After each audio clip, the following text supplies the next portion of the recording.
अऊज़ु बिल्लाहि मिनश्शैतानिर्रजीम। जी अस्सलाम वालेकुम स्टूडेंट्स, वेलकम टू इस यूट्यूब चैनल अकाउंटिंग की दुनिया। जी स्टूडेंट्स, कॉन्ट्रैक्ट अकाउंट कर रहे थे, एडवांस अकाउंटिंग का चैप्टर, तो इसका आज क्वेश्चन नंबर 3 करने जा रहे हैं। तो क्वेश्चन में कह रहा है, firm of builders carrying out the large contracts kept in the contract ledger separate account for each contract on 30th June 2010 the following was shown as being the expenditure in the connection with the contract number 555। ये contract number 555 से related कुछ items है। material purchased है, material from store है, ठीक है। plant which had been used on the other contract, चूँकि ये किसी दूसरे contract पे यूज़ हुआ है इसलिए इसको इस contract account में हम नहीं लिखेंगे। और फर्दर एडिशनल प्लांट परचेज कहा गया है, उसकी ये एडिशनल कहा गया है, इसका मतलब एक और प्लांट आपने परचेज किया और चूंकि ऊपर प्लांट परचेज लिखा हुआ था which has been used on other contract और यहाँ पे कह दिया एडिशनल उसने, इसलिए ये भी दूसरे कॉन्ट्रैक्ट से रिलेटेड ही है, तो इसको भी हमने यहाँ पे नहीं लिखना। फिर उसके बाद डायरेक्ट एक्सपेंसेस हैं, ये हम लिखेंगे। वेजेस हैं, ये लिखेंगे। प्रोपोर्शनल ऑफ एस्टेब्लिशमेंट चार्जेस हैं, ये भी हम लिख लेंगे। The contract which was commenced on 1 February 2010 was 3 lakh. ये टोटल कॉन्ट्रैक्ट की प्राइस है 3 lakh and the amount of work certified by architecture after deduction 20% retention money. Retention money मैं बता चुका हूँ कि वो पैसे कि जो आप वर्क सर्टिफाइड उसने किया है और जो अमाउंट उसको पे किया है उनका जो डिफरेंस है उसको रिटेंशन मनी कहते हैं। वाज 1,20,800, ये आपका कैश पेड है, ठीक है। अगर 20% आपने डिडक्ट किया इसका मतलब है 80% आपने उसको पे कर दिया, ठीक है जी। उसके बाद the work of certified the being were certified to the June 30, 2010 the material on the site at the at that date, यानी कि ये एंडिंग मटेरियल आपके पास है 9,858 रुपए का। उसके बाद ये लास्ट पैराग्राफ में क्या गया है, contract plant ledger was also kept, यानी कि प्लांट का एक अकाउंट बनाया गया, लेजर बनाया गया जिसमें डेप्रीसिएशन उसने बताया हुआ है कि इन विच डेप्रीसिएशन वाज डेल्ट, यानी कि डिलीट माइनस की गई है विद मंथली उसको डेप्रिसिएशन चार्ज की गई है। The amount debited in respect, और जो अमाउंट वो उस प्लांट पर टोटल डेप्रिसिएशन की बनी है और ये कॉन्ट्रैक्ट नंबर 555 यानी कि इसी कॉन्ट्रैक्ट से रिलेटेड है, वो 1130 है, यानी कि ये इस कॉन्ट्रैक्ट पे जो प्लांट को यूज हुआ है उसकी डेप्रिसिएशन बताई गई है 1130 रुपए। चूंकि ये इस कॉन्ट्रैक्ट की है इसलिए इसको हम इसकी कॉन्ट्रैक्ट अकाउंट में लिखेंगे। अच्छा जी स्टूडेंट्स, अब हमने अपने क्वेश्चन को स्टार्ट करेंगे। अच्छा, ये मैंने इसका एक परफॉर्मा बना लिया ताकि ज़रा क्वेश्चन हमारे लिए स्पीडीली हो जाए कुछ, क्योंकि ये अमाउंट सारी वही हैं जो हम नॉर्मली लिखते रहते हैं, तो इसको मैंने परफॉर्मा पहले ही तैयार कर लिया। अच्छा स्टूडेंट्स, अब इसके अमाउंट्स लिखेंगे। तो ये क्वेश्चन नंबर हम करने जा रहे हैं 3, और इसमें सबसे पहले जो मैंने आपको बताया था मटेरियल परचेज्ड कहा गया। मटेरियल परचेज की अमाउंट है 58,063 और material issued material from store किया गया। तो मटेरियल इशूड फ्रॉम, यहाँ पे मैं स्टोर लिख देता हूँ कि ये मटेरियल स्टोर से आया कितने का, 9,785 रुपये का, ठीक हो गया जी। इसके बाद इसमें देखें वेजेस हमें बताई गई हैं, वेजेस क्वेश्चन में बताई गई हैं जी, ये हैं 73,000। अच्छा, इसमें चूंकि आउटस्टैंडिंग नहीं है तो मैं इसको आउटस्टैंडिंग नहीं लिखता, डायरेक्ट मैं इधर वेजेस लिख देता हूँ 73,634। इसी तरह डायरेक्ट एक्सपेंसेस बताए गए हैं और इसका भी उसने कोई आउटस्टैंडिंग नहीं है हमारे पास, तो ये लिख देंगे 2026। इसके बाद हमारे पास एस्टेब्लिशमेंट चार्जेस, ये हमें बताए गए हैं 8720, और इसके अलावा उसने क्वेश्चन में हमें डेप्रीसिएशन बताई हुई थी, डेप्रीसिएशन ऑन प्लांट जो कि इस कॉन्ट्रैक्ट से रिलेटेड है थी, और वो उसने बताई थी 1,130 रुपये, ठीक हो गया जी। अब इसके अलावा हमने उसने क्वेश्चन में एंडिंग मटेरियल भी हमें बताया हुआ था 908.58, ये एंडिंग मटेरियल आया था, ठीक है जी। इसके अलावा वर्क सर्टिफाइड और अनसर्टिफाइड हमें बताया नहीं हुआ इसलिए इसको हम स्किप कर देते हैं, ये अनसर्टिफाइड नहीं बताया हुआ। सर्टिफाइड के लिए उसने हमें कैश प्राइस बताई हुई थी कि जितना कैश पे किया हमने 1,20,800, इसका आपने 100/80 ले लेना, ठीक है जी। ये लास्ट क्वेश्चन में भी मैं इसको फर्दर एक्सप्लेन कर चुका हूँ, तो अगर किसी स्टूडेंट ने वो वीडियोस लास्ट 2 लेक्चर्स नहीं लिए तो उनको देख लें तो ज़्यादा बेहतर तरीके से आपको समझ लग जाएगी। ये हमारे पास आ गया जी 1,51,000, ये हमारे पास वर्क सर्टिफाइड है। ठीक है जी, ये हमारे पास इसकी अमाउंट्स आ गई। इसके अलावा क्वेश्चन में फर्दर और कोई ऐसी अमाउंट नहीं दी हुई जो हमने यहाँ पे लिखनी है, तो हम इसको बैलेंस करेंगे।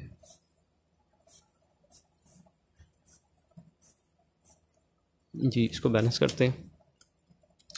1,51,000 प्लस 9,858, तो ये हमारे पास टोटल आ गया जी 1,60,858, 1,60,858।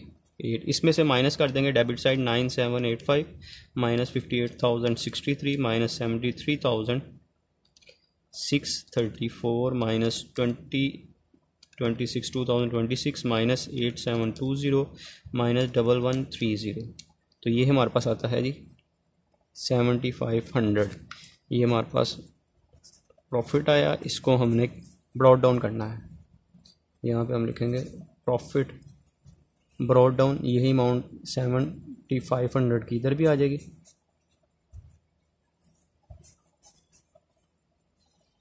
और यहाँ पे मैं बता चुका हूँ, यहाँ पे आपने लिखना है प्रॉफिट एंड लॉस काउंट। और कैसे इसकी अमाउंट कैलकुलेट करनी है, मल्टीप्लाई बाय, यहाँ पे देखिए 100/80 लिया था, इसका मतलब 80% आपका 80% कैश आपने जो है पे कर दिया और वर्क सर्टिफाइड 100% है। मल्टीप्लाई 2/3, ये 2/3 कहाँ से आता है? अगर कॉन्ट्रैक्ट जो है वो 50% से ज़्यादा कंप्लीट हो गया हो, सर्टिफाइड हो गया हो, तो फिर यहाँ पे 2/3 जो है वो प्रॉफिट को हम ट्रांसफ़र करते हैं। मल्टीप्लाई करेंगे जी 80%, मल्टीप्लाई बाय 2 डिवाइडेड बाय 3 करते हैं, तो ये आता है जी 4,000। और इधर हम लिखेंगे इसका बैलेंस कैरी डाउन, कितना आ गया हमारे पास 3,500। ठीक हो गया जी। फर्दर इस क्वेश्चन में उसने हमें पास you are required to prepare the profit and loss contract account. जी, बस यही इतनी रिक्वायरमेंट है। इस क्वेश्चन में बैलेंस शीट रिक्वायर्ड नहीं है, तो बैलेंस शीट को हम नहीं बनाते। हम क्वेश्चन नंबर नेक्स्ट जो क्वेश्चन नंबर 4 है उस पर चलते हैं, टाइम वेस्ट नहीं करते। तो हम क्वेश्चन नंबर 4 स्टार्ट करते हैं। जी, ये क्वेश्चन नंबर अब हम स्टार्ट करने लगे हैं 4। तो क्वेश्चन को फर्स्टली रीड कर लेते हैं जी जल्दी से। ये जी क्वेश्चन है, बुक ये थोड़ी सी डैमेज है, तो आप अपनी बुक से साथ साथ क्वेश्चन देखते जाइएगा। The builder contractor having undertaken the construction work at the contract price of 7,50,000, ये कॉन्ट्रैक्ट की टोटल प्राइस है। Being the execution of the work, यानी कि स्टार्ट हुआ 1 जनवरी 2010 को। द फॉलोइंग डिटेल्स हमारे पास, material installed at site, machinery material send to site, labour, ये वेजेस हैं आपके पास, डायरेक्ट एक्सपेंसेस भी हमारे पास गिवन है। उसके अलावा इस साइड पे अगर देखें तो ओवरहेड चार्जेस है, material return to site, return from site, ये रिटर्न फ्रॉम साइट का मतलब है वापस आया है। वर्क सर्टिफाइड है, कैश रिसीव है। वर्क अनसर्टिफाइड है, मटेरियल इन हैंड है, एंडिंग है। वेजेस अक्रूड है, यानी कि आउटस्टैंडिंग है। Value of machinery at the end, ये आपने देखना है कि स्टार्ट में कितने की थी और एंडिंग वैल्यू उसकी कितनी रह गई है।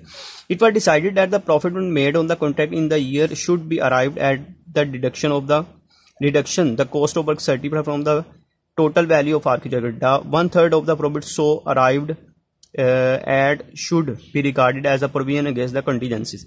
अच्छा, ये हम पहले भी करते हैं कि हम क्या करते हैं, 2/3 प्रॉफिट को ट्रांसफर करते हैं और 1/3 जो है रिजर्व रख लेते हैं कंटीजेंसीज के लिए। तो ये कोई नई चीज उसने यहाँ पे नहीं कही।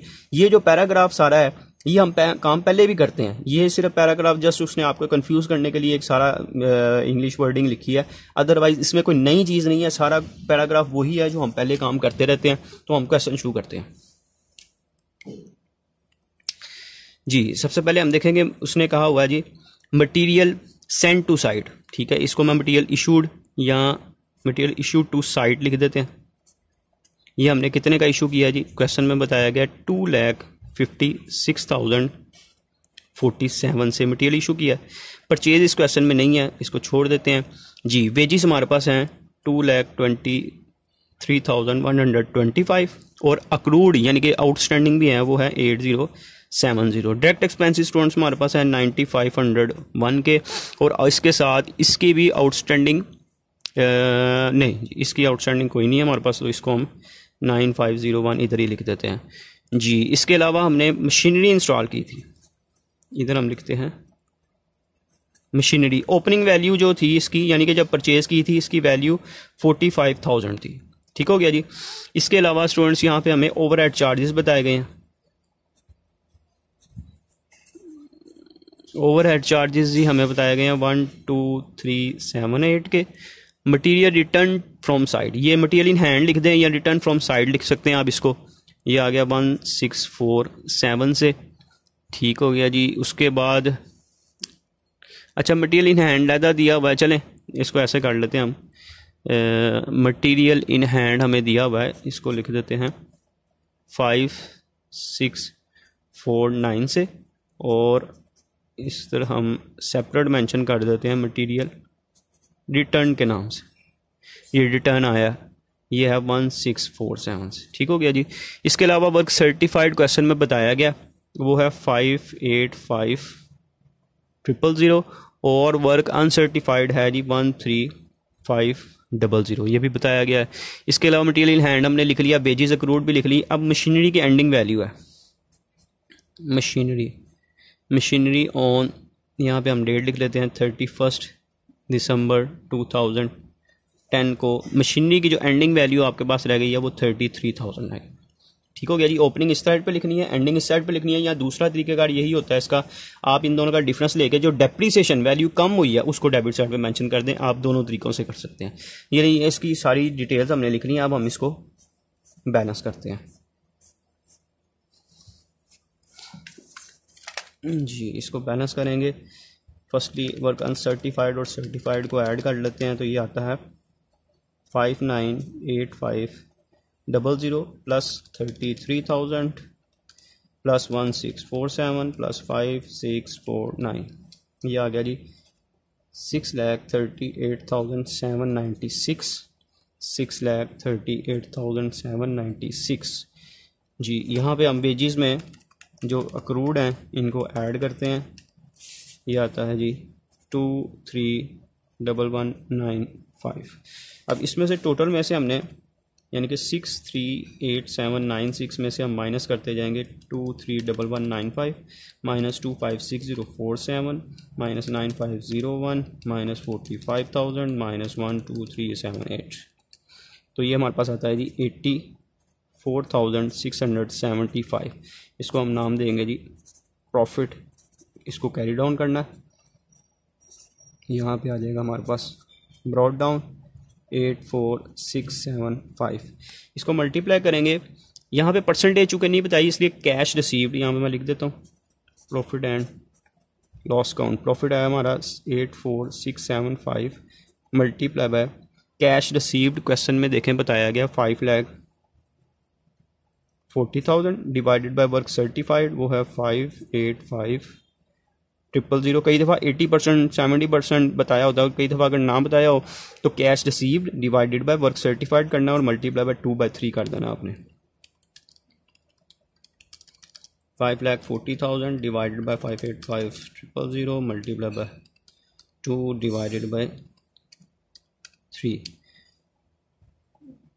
तो ये हमारे पास आता है जी 52,107। ठीक है जी 84,675 और इधर भी आ जाएगा 84,675।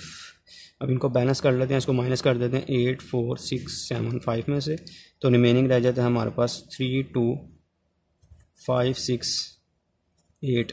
ये आपके पास बैलेंस कैरी डाउन है, ये बैलेंस हो गया। ठीक है जी। अब इस क्वेश्चन में देख लेते हैं अगर बैलेंस शीट उसने रिक्वायर्ड किया है हमारे से जी। उन्होंने कहा है जी profit and loss count, just यही है। इस क्वेश्चन में भी बैलेंस शीट हमारे पास रिक्वायर्ड नहीं है, तो इसमें भी हम बैलेंस शीट बनाने की ज़रूरत नहीं है। ये क्वेश्चन नंबर 4 हमारा कंप्लीट हो गया है। उम्मीद है कि आपको समझ लग गई होगी। अगर कोई प्रॉब्लम आती है मुझे कमेंट सेक्शन में बताइएगा और चैनल को सब्सक्राइब करें और बेल आइकन को क्लिक करें ताकि आने वाली तमाम वीडियोस स्टूडेंट्स आप तक पहुँच गए। इंशाल्लाह नेक्स्ट लेक्चर में स्टूडेंट मुलाकात होगी। तब तक के लिए अल्लाह हाफिज़।